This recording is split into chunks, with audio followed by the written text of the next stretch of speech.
مساء الخير حبايبي، عاملين ايه؟ يا رب تكونوا بخير. يلا بينا النهارده بقى هنعمل فطير بس لذيذ جدا. فطير بحشوة حلوة قوي، من غير لحوم، من غير فراخ، من غير مشروم، من غير فول صويا ولا عدس ولا الحاجات دي كلها.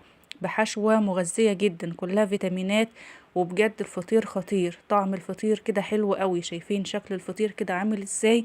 والفطيرة كمان مورقة كده ومليانة بالحشوة، غير ان هي خفيفة كده وطعمها حلو قوي. وهنعملها بطريقة سهلة جدا. لو انتي اول مرة هتعملي الفطير هتعمليه بكل سهولة. مليان كده بالحشوة، والحشوة طعمها حلو، والفطير مورق معانا. بجد لازم تجربوه لانه فعلا يعني يستحق التجربة لانه حلو قوي. يلا بقى حطي لي لايك للفيديو، شارك في قناتي وصفات بيتي اقتصادية، ويلا بينا نعمل الفطير الحلو ده. معايا هنا نص كيلو من الدقيق، بس يكون نوع دقيق كويس يعني للفطير، ورشة صغيرة عليه من الملح. وهعجن بقى مية عادية كده من الحنفية، مش دافية ولا حاجة. هحط مية شوية بشوية لغاية العجينة ما تاخد معايا. مش بضيف على الدقيق غير رشة بس من الملح. مش بفضل احط سكر على العجينة بتاعة الفطير، لان بحس ان هي بتخلي الفطير كده مجلد شوية، فما تضيفوش سكر على العجينة بتاعة الفطير. رشة بس من الملح.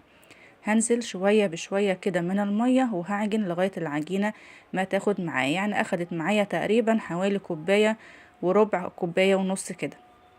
بس اهم حاجة في عجينة الفطير ان هي تتعجن كويس قوي.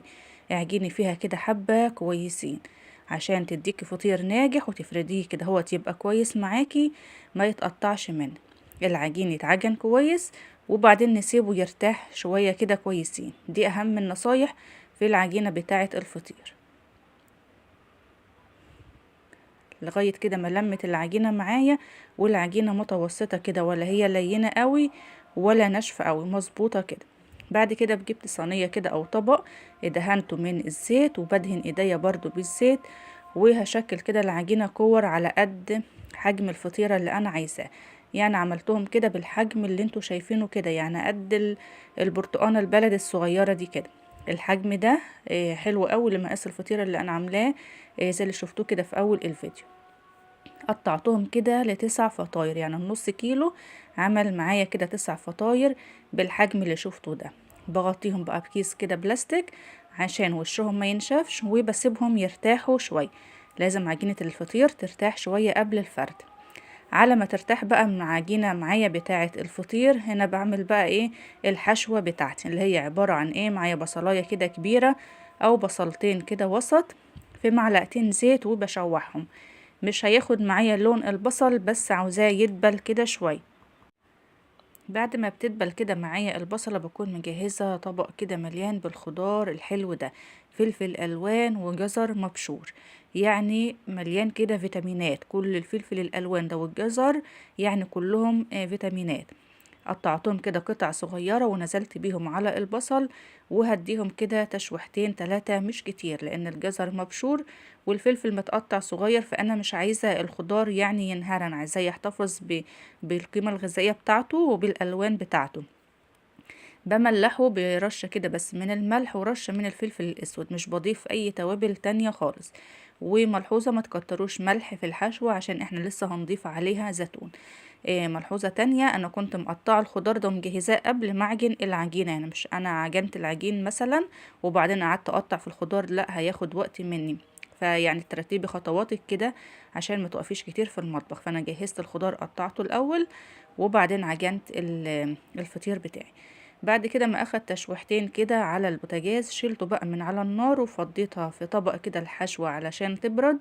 وحطيت هنا شوية من الزيتون المخلي، وقطعته كمان قطع كده لان كانت الحلقات بتاعته كبيرة قوي، فمش عايزاها تضايقني في حشوة الفطير.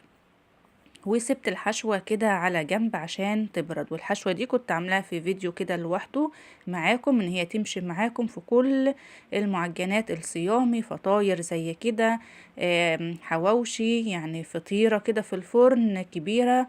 اي حاجة هتنفع معاكم في حشوات كتيرة يعني. بعد كده، بعد ما الفطير بقى كده ارتاح معانا، دهنت الرخامة اللي افرد عليها بالزيت، وده بدهن ايديا برضو بالزيت.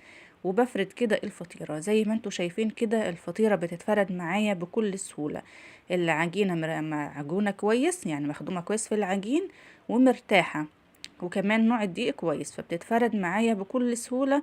مش بتلم بقى معايا تاني ولا بتتقطع ولا حاجة. بس افرديها انتي برضو كويس لغاية كده ما بيبقى سطح الرخامة اللي تحت باين منها كده، بتبقى العجينة شفافة زي ما انتوا شايفين، عشان ما تبقاش التورقات بتاعتها تخينة شوية. وبعدين بطبقها زي ما انتوا شايفين كده، بجيب النص ده على النص ده، وبمسح مسحة بسيطة كده من الزيت بإيديا، يعني ايديا مدهونة دهنة كده بسيطة، وبطبقها كده وبحطها على صينية تاني مدهونة من الزيت عشان ترتاح تاني للمرة التانية. بفرد معاكم واحدة تانية اهي.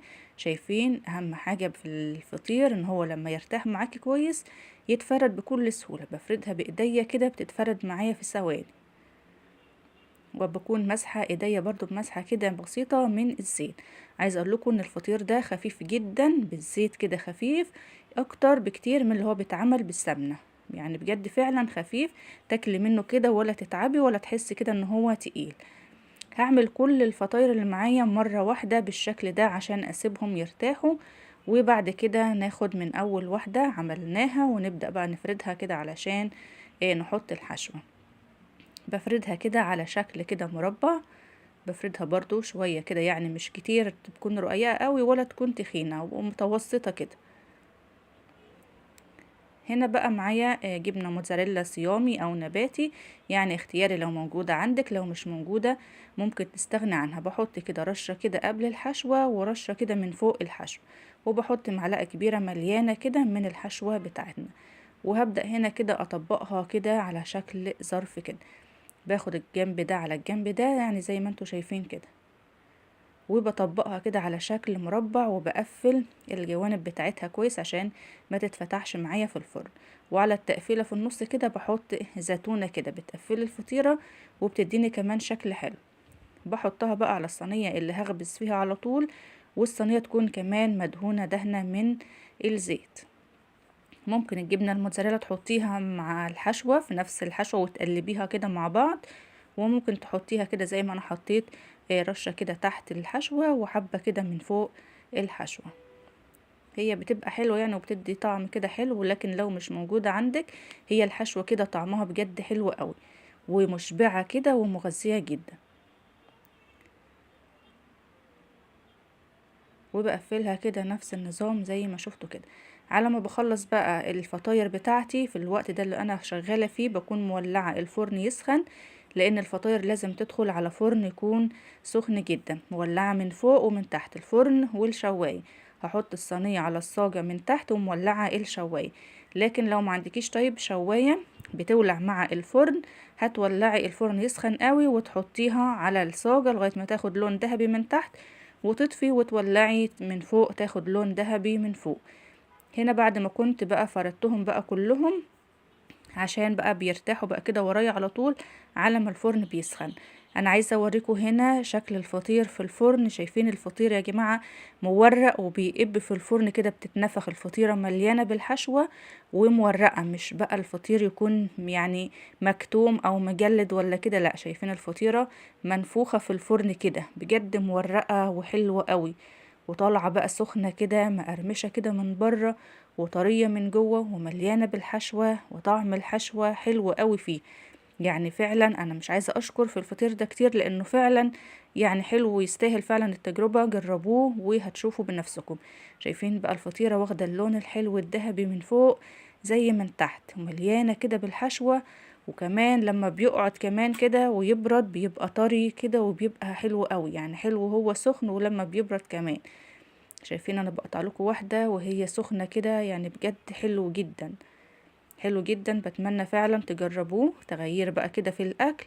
والفطاير كده احنا عارفين طبعا ان هي بتبقى حلوة، والحشوة كمان بتاعتها يعني اقتصادية. وكمان لو مش موجود عندك الفلفل الالوان ممكن تستغني عنه وتعملي بالفلفل الرومي. بتمنى الفيديو يعجبكم، واشوفكم على خير في فيديو جديد ان شاء الله.